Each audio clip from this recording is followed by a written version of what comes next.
बाबा तेरी मुरली दिल ले गई, उतरी जो दिल में वो धीरे धीरे, पावन हुआ रे मैं धीरे धीरे। बाबा तेरी मुरली दिल ले गई, बाबा तेरी दृष्टि दिल ले गई। ओ हो ला ला ला।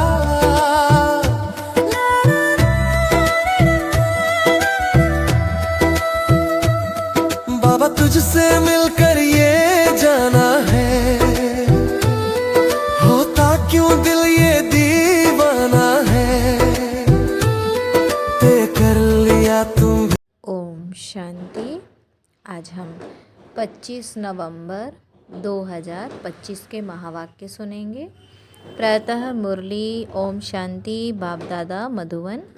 आज प्यारे मीठे शिव बाबा बोले, मीठे बच्चे, आत्मा को सतो प्रधान बनाने का, आत्मा को सतो प्रधान बनाने का फुरना रखो, अर्थात फिक्र रखो। कोई भी खामी अर्थात कमी रह ना जाए, माया गफलत न करा दे। बाबा क्या बोलते हैं, मीठे बच्चे, आत्मा को सतो प्रधान बनाने का फुरना रखो, फिक्र रखो। कोई भी खामी कमी ना रह जाए, माया गफलत ना करा दे। फिर आज प्रश्न में बाबा ने क्या पूछा कि तुम बच्चों के मुख से कौन से शुभ बोल सदा निकलने चाहिए। तुम बच्चों के मुख से कौन से शुभ बोल सदा निकलने चाहिए। उत्तर है, सदा मुख से यही शुभ बोल बोलो कि हम नर से नारायण बनेंगे, कम नहीं। सदा मुख से यही शुभ बोल बोलो कि हम नर से नारायण बनेंगे, कम नहीं। हम ही विश्व के मालिक थे, फिर से बनेंगे, लेकिन यह मंजिल ऊंची है, इसीलिए बहुत बहुत खबरदार रहना है। अपना पोता मेल देखना है, एम ऑब्जेक्ट को सामने रख पुरुषार्थ करते रहना है। बाबा ने क्या कहा, एम ऑब्जेक्ट को सामने रख पुरुषार्थ करते रहना है। हार्ट फेल नहीं होना है, हार्ट फेल नहीं होना है। अच्छा, ओम शांति ओम शांति। बाप बैठ रूहानी बच्चों को समझाते हैं। यहाँ जब याद की यात्रा में बैठते हो तो भाई बहनों को कहो कि तुम आत्माभिमानी होकर बैठो। जब यहाँ बैठते हो संगठन में तो क्या याद दिलाना एक दूसरे को कि तुम आत्माभिमानी होकर बैठो और बाप को याद करो। यह स्मृति दिलानी चाहिए तुमको। अभी यह स्मृति मिल रही है कि हम आत्मा हैं, हमारा बाप हमको पढ़ाने आते हैं, है ना। हम भी कर्मेंद्रियों द्वारा पढ़ते हैं, बाप भी कर्मेंद्रियों का आधार ले इन द्वारा पहले पहले यह कहते हैं कि बाप को याद करो। किन द्वारा कहते हैं, ब्रह्मातन द्वारा। क्या कहते हैं कि बाप को याद करो। बच्चों को समझाया गया है कि यह है ज्ञान मार्ग, भक्ति मार्ग नहीं कहेंगे। क्या कहा, यह है ज्ञान मार्ग, भक्ति मार्ग नहीं कहेंगे। ज्ञान सिर्फ एक ही ज्ञान सागर पतित पावन देते हैं। तुमको पहले नंबर का पाठ यही मिलता है कि अपने को आत्मा समझ बाप को याद करो। यह बहुत ज़रूरी है। क्या कि अपने को आत्मा समझ बाप को याद करो। और कोई भी सत्संग में किसी को कहने आएगा ही नहीं। भल आजकल आर्टिफिशियल संस्थाएं बहुत निकली हैं, तुमसे सुनकर कोई कहे भी परंतु अर्थ समझ ना सके, समझाने का अक्ल नहीं आएगा। यह तुमको ही बाप कहते हैं कि बेहद के बाप को याद करो तो विकर्म विनाश हो जाए। विवेक भी कहता है कि यह पुरानी दुनिया है, नई दुनिया और पुरानी दुनिया में बहुत फर्क है। वह है पावन दुनिया, यह है पतित दुनिया। बुलाते भी हैं, हे पतित पावन आओ, आकर पावन बनाओ। गीता में भी अक्षर है कि माम एकम याद करो। देह के सर्व संबंध त्याग, अपने को आत्मा समझो। यह देह के संबंध पहले नहीं थे, तुम आत्मा यहाँ आती हो पार्ट बजाने। गायन भी है, अकेले आए अकेले जाना है। क्या कहते बाबा? अकेले आए अकेले जाना है। इनका अर्थ मनुष्य नहीं समझते, और अब तुम प्रैक्टिकल में जानते हो कि हम अभी पावन बन रहे हैं याद की यात्रा से, वह याद के बल से। तो यह है ही राजयोग बल, वह है हठ योग, जिससे मनुष्य थोड़े समय के लिए तंदुरुस्त रहते हैं। बाबा कहते वह है हठ योग, जिससे मनुष्य जो है थोड़े समय के लिए तंदुरुस्त रहते हैं। परंतु बाबा ने कहा कि सतयुग में तुम कितना तंदुरुस्त रहते हो, हठ योग की दरकार नहीं है। वहाँ कोई भी हठ माना शारीरिक एक्सरसाइज करने की दरकार नहीं है। यह सब यहाँ इस छीछी दुनिया में करते रहते हैं, क्योंकि यह है पुरानी पतित दुनिया। सतयुग नई दुनिया में जो सतयुग जो है नई दुनिया थी जो पास्ट हो गई है, उसमें इन लक्ष्मी नारायण का राज्य था। यह भी किसको पता नहीं है। वहाँ हर एक चीज़ नई है। गीत भी है ना, जाग सजनिया जाग। नव युग है सतयुग, पुराना युग है कलयुग। और अभी इसको कोई भी सतयुग तो नहीं कहेंगे, अभी इसको कोई भी सतयुग तो नहीं कहेंगे। अभी कलयुग है, तुम सतयुग के लिए पढ़ते हो। शिव बाबा क्या कहते हैं कि अभी कलयुग है, तुम सतयुग के लिए पढ़ते हो। ऐसा पढ़ाने वाला तो कोई भी नहीं होगा जो कहे कि इस पढ़ाई से तुमको नई दुनिया में राज्य पद मिलेगा, जो कहे कि इस पढ़ाई से तुमको नई दुनिया में राज्य पद मिलेगा, तो बाप के सिवाय और कोई बोल ना सके। तो तुम बच्चों को हर बात की स्मृति दिलाई जाती है, गफलत नहीं करनी है। बाबा सबको समझाते रहते हैं कि कहाँ भी बैठो, धंधा आदि करो, लेकिन अपने को क्या समझो? आत्मा समझ करो। कहाँ भी बैठो, धंधा आदि करो, अपने को आत्मा समझ करो। धंधे धोरी में जरा मुश्किलात होती है तो जितना हो सके टाइम निकाल याद में बैठो, तब ही आत्मा पवित्र होगी, और कोई उपाय नहीं। तुम राजयोग सीख रहे हो नई दुनिया के लिए। वहाँ आयरन एजेड आत्मा जा ना सकी। माया ने आत्मा के पंख तोड़ डाले हैं। शिव बाबा क्या कहते हैं कि माया ने आत्मा के पंख तोड़ डाले हैं। आत्मा उड़ती है ना, एक शरीर छोड़ दूसरा लेती है। आत्मा है सबसे तीखा रॉकेट। तुम बच्चों को यह नई नई बातें सुनकर वंडर लगता है।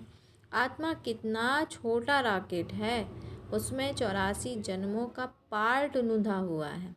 ऐसी बातें दिल में याद रखने से उमंग आएगा। स्कूल में विद्यार्थियों की बुद्धि में विद्या याद रहती है ना।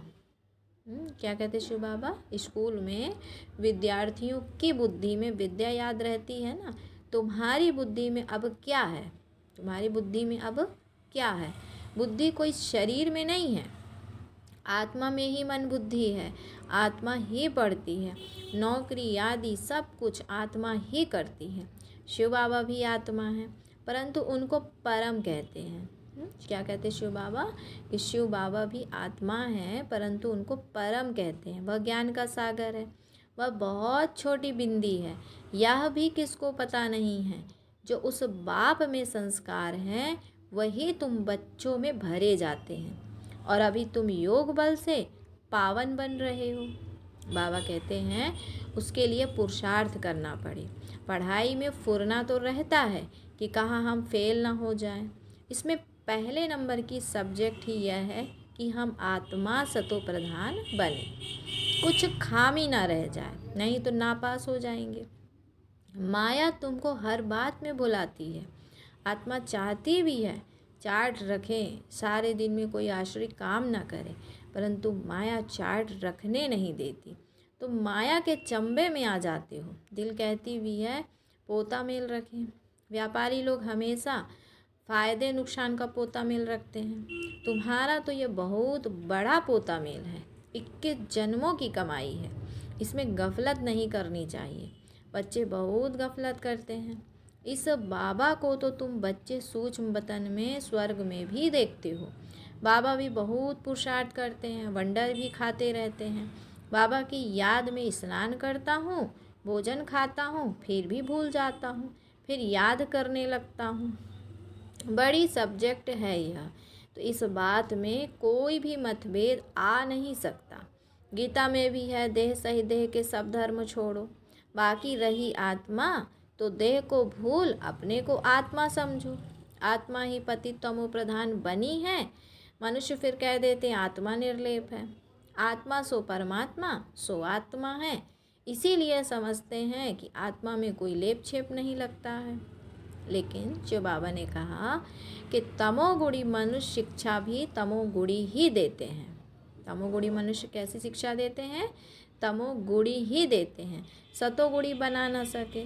भक्ति मार्ग में तमो प्रधान बनना है। हर एक चीज़ पहले सतो प्रधान, फिर रजो तमो में आती है। कंस्ट्रक्शन और डिस्ट्रैक्शन होता है। तो बाप नई दुनिया का कंस्ट्रक्शन कराते, फिर इस पुरानी दुनिया का डिस्ट्रैक्शन हो जाता है। भगवान तो नई दुनिया रचने वाला है। यह पुरानी दुनिया बदल कर नई होगी। नई दुनिया के चिन्ह तो यह लक्ष्मी नारायण है ना, यह नई दुनिया के मालिक हैं। त्रेता को भी नई दुनिया नहीं कहेंगे। कलयुग को पुराना, सतयुग को नया कहा जाता है। देखो बाबा क्या कहते हैं, कलयुग अंत और सतयुग आदि का यह है संगम युग। कोई MA BA पढ़ते हैं तो ऊंच बन जाते हैं ना, तो तुम इस पढ़ाई से कितना ऊंचा बनते हो। दुनिया इस बात को नहीं जानती कि इनको इतना ऊंचा किसने बनाया। किनको? इन लक्ष्मी नारायण को। और अभी तुम आदि मध्य अंत को जान गए हो। सबकी जीवन कहानी को तुम जानते हो। यह है नॉलेज। भक्ति में नॉलेज नहीं है, सिर्फ कर्म कांड सिखाते हैं। भक्ति तो अथाह है, कितना वर्णन करते हैं। बहुत खूबसूरत दिखाई पड़ती है। बीज में क्या खूबसूरती है। इतना छोटा बीज और कितना बड़ा हो जाता है। भक्ति का यह झाड़ है, अथाह कर्म कांड है। ज्ञान का गुटका एक ही है। क्या? ज्ञान का गुटका क्या है? एक ही है, मन मना भव। तो बाप कहते हैं तमो प्रधान से सतो प्रधान बनने के लिए मुझे याद करो। तुम कहते भी हो, हे पतित पावन आकर हमको पावन बनाओ। रावण राज्य में सब पतित दुखी हैं और राम राज्य में सब पावन सुखी हैं। राम राज्य रावण राज्य नाम तो है। राम राज्य का किसको पता नहीं है सिवाय तुम बच्चों के। तुम अब पुरुषार्थ कर रहे हो। 84 जन्मों का राज भी तुम्हारे सिवाय कोई नहीं जानते। बल करके कहते हैं भगवान उवाच मन मना भव। सो क्या ऐसा थोड़े ही कोई समझाएंगे कि तुमने 84 जन्म कैसे पूरे किए। बाबा ने कहा अब चक्र पूरा होता है। गीता सुनाने वालों का जाकर सुनो। गीता पर वो क्या बोलते हैं। तुम्हारी बुद्धि में तो अब सारा ज्ञान टपकता रहता है। बाबा पूछते हैं आगे कभी मिले हो, तो कहते हैं हाँ बाबा कल्प पहले मिले थे। अच्छा, बाबा पूछते हैं और तुम उत्तर देते हो अर्थ सहित। ऐसा नहीं कि तोते मिशल कह देंगे। फिर बाबा पूछते हो क्यों मिले थे, क्या पाया था, तो तुम कह सकते हो बाबा हमने विश्व का राज्य पाया था, उसमें सब आ जाता है। भल तुम कहते हो कि नर से नारायण बने थे, परंतु विश्व का मालिक बनना, उसमें राजा रानी और DT डिनाइस्टी सब है। उनका मालिक राजा रानी प्रजा सब बनेंगे। इसको कहा जाता है शुभ बोलना। हम तो नर से नारायण बनेंगे, कम नहीं। बाप कहेंगे हाँ बच्चे पूरा पुरुषार्थ करो। अपना पोता मेल भी देखना है कि इस हालत में हम उच्च पद पा सकेंगे वा नहीं। कितनों को रास्ता बताया है, कितने अंधों की लाठी बना हूँ। अगर सर्विस नहीं करते तो समझना चाहिए कि हम प्रजा में चले जाएंगे। अपने दिल से पूछना है, अगर अभी हमारा शरीर छूट जाए तो क्या पद पाएंगे। बहुत बड़ी मंजिल है, तो खबरदार रहना चाहिए। कई बच्चे समझते हैं बरोबर हम तो याद ही नहीं करते, तो फिर पोता मेल रख कर क्या करेंगे। क्या कहते शिव बाबा, कई बच्चे समझते हैं कि बरोबर हम तो याद नहीं करते, तो फिर पोता मेल रख कर क्या करेंगे। उसको फिर हार्ट फेल कहा जाता है। वह पढ़ते भी ऐसा है, ध्यान नहीं देते। मियाँ मिट्ठू बन बैठ नहीं जाना है जो पिछाड़ी में फेल हो जाए। अब अपना कल्याण करना है। एम ऑब्जेक्ट तो सामने है, हमको पढ़कर यह बनना है, यह भी वंडर है। बाबा कहते हैं कि कलयुग में तो राजाई है नहीं, सतयुग में फिर इन्होंगी राजाई कहाँ से आई? तो सारा मदार पढ़ाई पर है। ऐसा नहीं कि देवताओं और असुरों की लड़ाई लगी, देवताओं ने जीत कर राज्य पाया, ऐसा नहीं। अब असुरों और देवताओं की लड़ाई लग कैसे सकती है? ना कौरवों और पांडवों की ही लड़ाई है। बाबा कहते लड़ाई की तो बात ही निषेध हो जाती है। पहले तो यह बताओ कि बाप कहते हैं देह के सब संबंध छोड़ो और अपने को आत्मा समझो। तुम आत्मा अशरीरी आई थी, अब फिर वापस जाना है। पवित्र आत्मा ही वापस जा सकेगी, तमो प्रधान आत्माएं तो जा ही ना सके। आत्मा के पंख टूटे हुए हैं। बाबा कहते माया ने पतित बनाया है। तमो प्रधान होने के कारण इतना दूर होली पवित्र जगह जा ही नहीं सकते। और अभी तुम्हारी आत्मा कहेगी कि हम अशुल परम धाम के रहने वाले हैं। यहाँ यह 5 तत्वों का पुतला लिया है पार्ट बजाने के लिए। मरते हैं तो कहते हैं स्वर्गवासी हुआ। कौन? वहाँ शरीर गया या आत्मा गई? शरीर तो जल गया, बाकी रही आत्मा, तो वह स्वर्ग में तो जा नहीं सकती। बाबा कहते कि मनुष्यों को तो जिसने जो सुनाया वह कहते रहते हैं। भक्ति मार्ग वालों ने भक्ति ही सिखलाई है, ऑक्यूपेशन का किसको पता नहीं है। शिव की पूजा सबसे उच्च कहते हैं, उच्च ते उच्च शिव है, उनको ही याद करो, सिमरण करो। माला भी देते हैं, शिव शिव कहते माला फेरते रहो, तो बिगर अर्थ माला उठाए शिव शिव कहते रहेंगे। बाबा कहते अनेक प्रकार की शिक्षाएं गुरु लोग देते हैं। यहाँ तो एक ही बात है कि बाप खुद कहते हैं कि मेरे को याद करने से विकर्म विनाश होंगे। कौन बाप? शिव बाप। शिव शिव मुख से कहना नहीं है। बाप का नाम बच्चा थोड़े ही सिमरण करता है। शिव बाबा कहते ये मुख से कहने की बात नहीं है। शिव शिव कहना, तो बाप का नाम बच्चा थोड़े ही सिमरण करता है। ये सब गुप्त बातें हैं, किसको भी पता नहीं कि तुम क्या कर रहे हो। जिन्होंने कल्प पहले समझा होगा वही ये ज्ञान समझेंगे। नए नए बच्चे आते रहते हैं, वृद्धि को पाते रहते हैं। आगे चल ड्रामा क्या दिखलाता है सो साक्षी होकर देखना है। पहले से बाबा साक्षात्कार नहीं कराएंगे कि यह होगा, फिर तो आर्टिफिशियल हो जाए। तो यह बड़ी समझने की बातें हैं। तुमको समझ मिली है, भक्ति मार्ग में बेसमझ थे। जानते हो ड्रामा में भक्ति की भी नूंद है। और अभी तुम बच्चे समझते हो कि हम इस पुरानी दुनिया में रहने वाले नहीं हैं। स्टूडेंट को यह पढ़ाई बुद्धि में रहती है, तुमको भी मुख्य पॉइंट्स बुद्धि में धारण करनी है। नंबर 1 बात, अल्फ पक्का करो तब आगे चलो। क्या चीज़? अल्फ पक्का करो। अल्फ माना अल्लाह, शिव बाबा को पक्का करो, फिर आगे चलो। नहीं तो फालतू पूछते रहेंगे। बच्चियाँ लिखती हैं फलाने ने लिख कर दिया है कि गीता का भगवान शिव है, यह तो बिल्कुल ठीक है। भले ऐसा कहते हैं, परंतु बुद्धि में कोई बैठता थोड़े ही है। अगर समझ जाए कि बाप आया है तो कहे ऐसे बाप से हम जाकर मिले। वर्षा लेवे, एक को भी निश्चय नहीं बैठता, फट से एक की भी चिट्ठी नहीं आती। भल करके लिखते भी हैं कि नॉलेज बड़ी अच्छी है, परंतु इतनी हिम्मत नहीं जो समझे कि वाह ऐसा बाबा जिससे हम इतना समय दूर रहे, भक्ति मार्ग में धक्के खाए, अब वह बाप विश्व का मालिक बनाने आए हैं, तो भाग आए, आगे चल निकलेंगे। अगर बाप को पहचानना है, ऊंचते ऊंच भगवान है, तो उनका बनो ना। समझानी ऐसी देनी चाहिए जो कपाट ही खुल जाए। क्या कहते शिव बाबा कि समझानी ऐसी देनी चाहिए जो कपाट ही खुल जाए।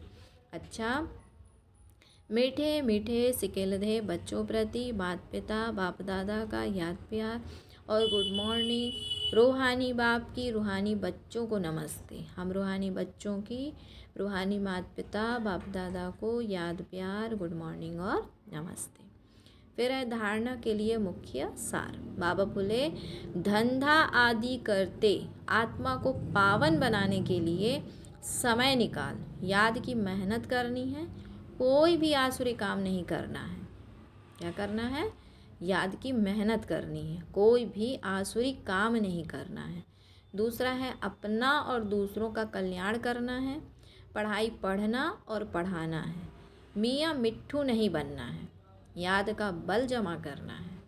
फिर बाबा बच्चों को वरदान देते हैं कि नाम और मान के त्याग द्वारा सर्व का प्यार प्राप्त करने वाले विश्व के भाग्य विधाता भव। नाम और मान के त्याग द्वारा सर्व का प्यार प्राप्त करने वाले विश्व के भाग्य विधाता भव। डिटेल है, जैसे बाप को नाम रूप से न्यारा कहते हैं, लेकिन सबसे अधिक नाम का गायन बाप का है, वैसे ही आप भी अल्पकाल के नाम और मान से न्यारे बनो तो सदा काल के लिए सर्व के प्यारे स्वतः बन जाएंगे।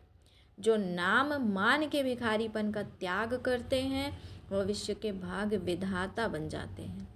कर्म का फल तो स्वतः आपके सामने संपन्न स्वरूप में आएगा।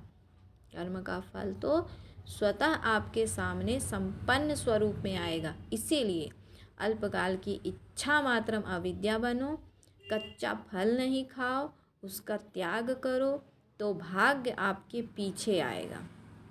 फिर बाबा ने स्लोगन में कहा कि परमात्मा बाप के बच्चे हो तो बुद्धि रूपी पाँव सदा तख्त नसीन हो। परमात्मा बाप के बच्चे हो तो बुद्धि रूपी पाँव सदा तख्त नसीन हो। फिर बाबा बच्चों को अव्यक्त इशारे में बताया कि कोई भी सेवा के प्लान बनाते हो, भले बनाओ, भले सोचो, लेकिन क्या होगा उस आश्चर्यवत होकर नहीं, विदेही साक्षी बन सोचो। सोचा, प्लान बनाया और सेकंड में प्लेन स्थिति बनाते चलो। अब यह आवश्यकता स्थिति की है। यह विदेही स्थिति परिस्थिति को बहुत सहज पार कर लेगी। बाबा कहते यह जो विदेही स्थिति है ना, वो परिस्थिति को बहुत सहज पार कर लेगी। जैसे बादल आए चले गए, विदेही अचल अडोल हो खेल देख रहे हैं। विदेही कैसे होंगे? अचल अडोल होकर खेल देखने वाले। अच्छा, ओम शांति, ओम शांति। बाबा तेरी मुरली दिल ले गई, उतरी जो दिल में वो धीरे धीरे पावन हुआ रे मैं धीरे धीरे। बाबा तेरी मुरली दिल ले गई, बाबा तेरी दृष्टि